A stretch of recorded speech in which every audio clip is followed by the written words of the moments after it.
Hi పిల్లలు, welcome to tiny hearts corner.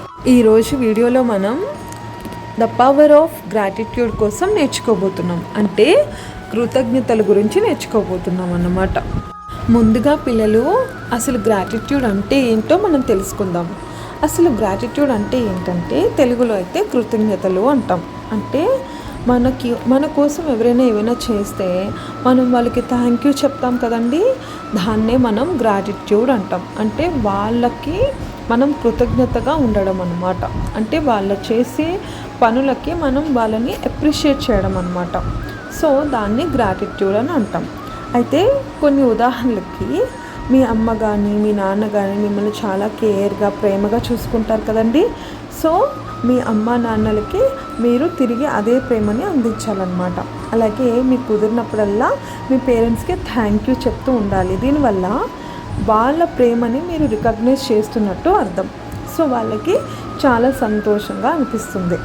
అలాగే మీ స్కూల్లో మీ టీచర్ కూడా మీకు ఎన్నో పాఠాలు, ఎన్నో మంచి మంచి విషయాలు నేర్పిస్తారు కదండి. సో టీచర్ వచ్చినప్పుడు వెళ్ళినప్పుడు మీరు ఆమెకి థ్యాంక్ యూ చెప్పాలన్నమాట. సో ఆమెకి మీరు కృతజ్ఞత పడినట్టు. అలాగే మీ నానమ్మలు, మీ గ్రాండ్ పేరెంట్స్ మీకు మంచి మంచి స్టోరీస్ చెప్తారు కదా, వాళ్ళు మీకు ఆశీర్వదిస్తారు, మంచిగా ఉండమని చెప్తారు, మంచి మంచి స్టోరీస్, ఎన్నో జీవిత పాఠాలు నేర్పిస్తారు. సో వాళ్ళకు కూడా మీరు ఎప్పుడూ థ్యాంక్ యూ చెప్తూ ఉండాలి. ఈ విధంగా వాళ్ళకి చాలా హ్యాపీగా అనిపిస్తుంది అన్నమాట. అలాగే మీరు మీ ఫ్రెండ్స్తో కూడా ఆడుకుంటారు కదండి, వాళ్ళు కూడా మీకు హెల్ప్ చేస్తారు, ప్రేమిస్తారు, ఎప్పుడు సపోర్ట్ చేస్తారు కదా. వాళ్ళకు కూడా మీరు వీలైనప్పుడు, మీకు కుదిరినప్పుడు వాళ్ళకి థ్యాంక్ యూ చెప్పాలండి. సో దట్ వాళ్ళు చాలా హ్యాపీగా అయిపోతారనమాట. అలాగే మనం అందరం రోజు బ్రతకడానికి ఫుడ్ తింటాం కదండి, ఆ ఫుడ్ రైతుల నుంచి మనకు వస్తుందన్నమాట. సో ఆ రైతు అన్న మనిషే లేకపోతే మనకి తినడానికి ఏమీ ఉండదండి ఈ భూమి మీద. సో అతనికి కూడా మనం ఎప్పుడూ రుణపడి ఉండాలి. కాబట్టి మీ చుట్టుపక్కల ఎక్కడైనా రైతులు కనిపిస్తే ఖచ్చితంగా వాళ్ళకి మీరు థ్యాంక్ యూ చెప్పి తీరాలి, ఓకేనా.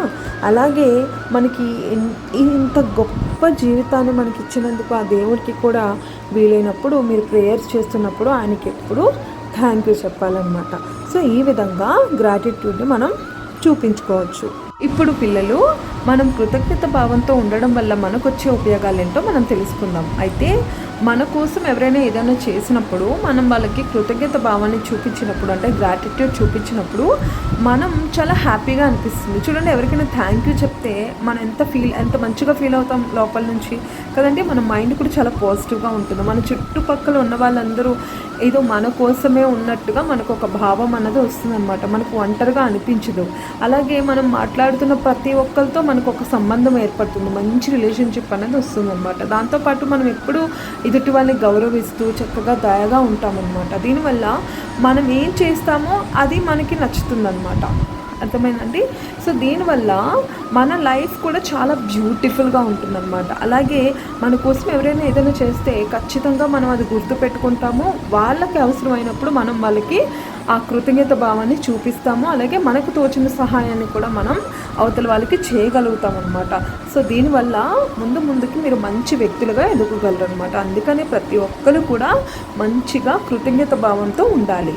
అయితే పిల్లలు, ఇప్పుడు మనం ఈ కృతజ్ఞత భావం గురించి ఒక మంచి స్టోరీ రూపంలో మనం అర్థం చేసుకుందామండి. అదే మన శ్రీకృష్ణుడు మరియు సుధాముడు కదండి. ఈ కథలో మనకి కృతజ్ఞత ఎందుకు చెప్పాలి, అసలు కృతజ్ఞత అవసరం ఏమిటి, అసలు కృతజ్ఞత చెప్పడం వల్ల మనిషి ఎంత మంచిగా ఉంటారో మనం తెలుసుకోవచ్చు అనమాట. అయితే ఈ స్టోరీలోకి వెళ్తే మనకి శ్రీకృష్ణుడు సుధాముడు ఇద్దరు ఫ్రెండ్స్ అండి. చిన్నప్పటి నుంచి వాళ్ళు చక్కగా కలిసి ఆడుకుంటారు, వాళ్ళు కలిసి అల్లరి చేసేవాళ్ళు, చాలా చక్కగా ఎప్పుడూ కలిసిమెలిసి ఉండేవాళ్ళు అనమాట. అంటే వీళ్ళిద్దరూ చాలా మంచి బెస్ట్ ఫ్రెండ్స్. అయితే శ్రీకృష్ణుడు మాత్రం రాజు అండి, కానీ సుధాముడు చాలా పేదవాడు అనమాట. అయితే కొన్ని సంవత్సరాల తర్వాత వాళ్ళు పెద్దవాళ్ళు అవుతారు కదండి. శ్రీకృష్ణుడు ఎప్పుడైతే రాజు అయిపోతాడో ఈ సుధాముడు వాళ్ళ విలేజ్లోనే ఉండిపోతాడు. ఒక చిన్న పూరె గొలుసులా ఉంటాడు తన భార్యతో, ఓకే. అయితే ఒకసారి తన మిత్రుడు శ్రీకృష్ణుడు చాలా గుర్తొస్తాడు అనమాట. సో తను చూడ్డానికి అని చెప్పి ఆయన దగ్గరికి వెళ్ళాలనుకుంటాడు. అయితే శ్రీకృష్ణుడు రాజుగారు కదండి.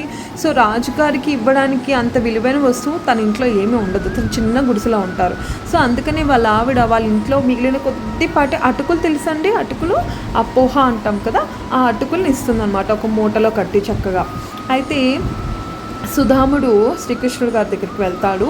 అప్పుడు శ్రీకృష్ణుడు అసలు సుధాముడు పేదవాడు అని కూడా పట్టించుకోకుండా డైరెక్ట్గా ఆయన గట్టిగా హత్తుకొని గుండెలకి అప్పుడు ఆయన కాళ్ళని చక్కగా కడిగి, చూసారా రాజు అయినా కూడా తన ఫ్రెండ్కి ఎంత మంచి గౌరవం ఇచ్చాడో, ఎంత ఆతిథ్యం ఇచ్చాడో. ఎందుకనంటే అతనికి కృతజ్ఞత భావం అన్నమాట. అతను తన ఫ్రెండ్, తను చిన్నప్పుడు తనతో ఉన్నాడు, తనతో ఆడుకున్నాడు, తన కోసం ఆ సుధాముడు తనకి ఎన్నో చేశాడు కాబట్టి అవన్నీ గుర్తుపెట్టుకొని ఆయన రాజు అయినా దేవుడైనా కూడా సుధాముడు కాళ్ళు చక్కగా కడిగి అతనిని చాలా గొప్పగా గౌరవంగా తను ఆహ్వానించాడు అనమాట. సో దాంతోపాటు ఆయన తెచ్చిన చిన్నపాటి అటుకులు ఉన్నాయి చూసారా, ఆ అటుకులని చక్కగా తను ఆరగిస్తాడు, అంటే తింటాడనమాట. సో దీన్ని బట్టి మనకి ఏమర్థమవుతుంది, మనం కూడా గ్రాటిట్యూడ్గా ఎప్పుడూ ఉండాలండి. అలాగే తను సుధాముడు ఎప్పుడైతే ఇంటికి రిటర్న్ అవుతాడో వాళ్ళ ఇల్లు చాలా చాలా పెద్దగా బ్యూటిఫుల్ హౌస్ లాగా అది మారిపోతుంది అనమాట. అంటే శ్రీకృష్ణుడు తనకి మంచి ఇల్లుని కట్టించిస్తాడనమాట. అంటే తన స్నేహితుడు ఇబ్బందుల్లో ఉన్నాడని తెలుసుకొని తనకి సహాయం చేస్తాడనమాట. సో చిన్నప్పుడు ఎప్పుడూ ఆడుకున్నారు కాబట్టి ఆ కృతజ్ఞత భావాన్ని తన మనసులో పెట్టుకొని తన స్నేహితుడు ఇబ్బంది పడుతుంటే చూడలేక తనకి తోచిన సహాయం రాజుగా తను చేశాడనమాట. సో ఈ విధంగా శ్రీకృష్ణుడు దేవుడైనప్పటికీ కూడా మన సుధాముడు కాళ్ళు కడిగి ఆయనకి ఇల్లు కట్టించి తను తెచ్చిన చిన్నపాటి అటుకులు కూడా చాలా ప్రేమగా గౌరవంగా స్వీకరించి మనందరికీ అసలు కృతజ్ఞత భావం ఎందుకు ఇంపార్టెంట్, అసలు ఆ భావం చూపించడం వల్ల మనిషి ఎంత ఎదుగుతాడు అని మనకు మంచి మెసేజ్ని ఇవ్వడం జరిగింది. అందుకే పిల్లలు మనం కూడా శ్రీకృష్ణుడిలాగే ఎప్పుడూ కృతజ్ఞత భావంతో కలిగి ఉండాలన్నమాట. దానివల్ల మనకి మంచి బంధాలు ఏర్పడతాయి. దాంతోపాటు మనం చాలా హ్యాపీగా ఉంటాము, మనం మెంటల్గా కూడా చాలా స్ట్రాంగ్గా అవుతాము, ప్రతి ఒక్కరిని అర్థం చేసుకోవడానికి ప్రయత్నిస్తాము. దాంతోపాటు జాలి, దయ, కరుణ మనలో ఎక్కువగా భావాలు పెరుగుతాయన్నమాట. దానివల్ల మనం తప్పులు చేయడానికి చాలా తక్కువ అవకాశం ఉంటుంది, ఎదుటివారిని ఎక్కువ బాధ పెట్టము. ఎందుకంటే ప్రతి ఒక్కరి యొక్క ఇంపార్టెన్స్ మనకు తెలుస్తుంది కదా, మా మమ్మీ డాడీ నా కోసం ఇది చేస్తున్నారు, మా టీచర్స్ ఇది చేస్తున్నారు, నా ఫ్రెండ్స్ ఇది చేస్తున్నారు, మా రిలేటివ్స్ ఇది చేస్తున్నారు అని ప్రతి ఒక్కరు మీకోసం ఏం చేస్తారు అని ఆలోచించడం వల్ల మీరు కూడా వాళ్ళ కోసం ఏదో ఒకటి చేయడానికి ట్రై చేస్తూ ఉంటారనమాట. దీనివల్ల మీరు మంచి వ్యక్తులుగా ముందుకి ఎదిగే అవకాశం ఉంటుందన్నమాట. సో ప్రతి ఒక్కరు కూడా మీరందరూ కూడా ఈ రోజు నుంచి గ్రాటిట్యూడ్ని ప్రాక్టీస్ చేయాలన్నమాట. ఒక చిన్న థ్యాంక్ యూతో స్టార్ట్ చేయండి. మీ మదర్స్కి లేదా మీ ఫాదర్స్కి, మీ మమ్మీ మీకు లంచ్ బాక్స్ పెట్టిస్తుంది కదా, అప్పుడు తనకి రిటర్న్గా ఇంటికి వెళ్ళేటప్పుడు స్కూల్ నుంచి ఒక మంచి ఫ్లవర్ని తనకి చేతికిచ్చి థ్యాంక్ యూ చెప్పండి. అలాగే మీ ఫాదర్, ఒకవేళ మీ ఫాదర్ అవైలబుల్ లేకపోతే మీ డాడీ మీకోసం చాలా కష్టపడతారు కదండి. సో ఒక చిన్న లెటర్లో ఒక లవ్ సింబల్ వేసి ఐ లవ్ యూ డాడీ అని రాసి తనకి టేబుల్ మీద పెట్టినా కూడా అతను చూసి అది చాలా హ్యాపీగా మురిసిపోతారనమాట. ఎందుకంటే మీరు రికగ్నైజ్ చేస్తున్నారు కదా వాళ్ళ ప్రేమని, వాళ్ళ ఎఫర్ట్స్ని.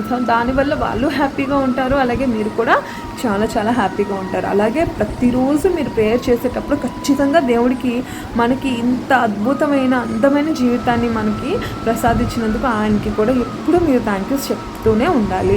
అలాగే మీకు తోచిన సహాయం ఎదుటి వాళ్ళకి చేస్తూ ఉండాలన్నమాట. ఇంకా చివరిగా మీ అందరికీ ఈ వీడియో కనుక నచ్చినట్లయితే please like, share and subscribe to our tiny hearts corner Telugu channel. Thank you, bye.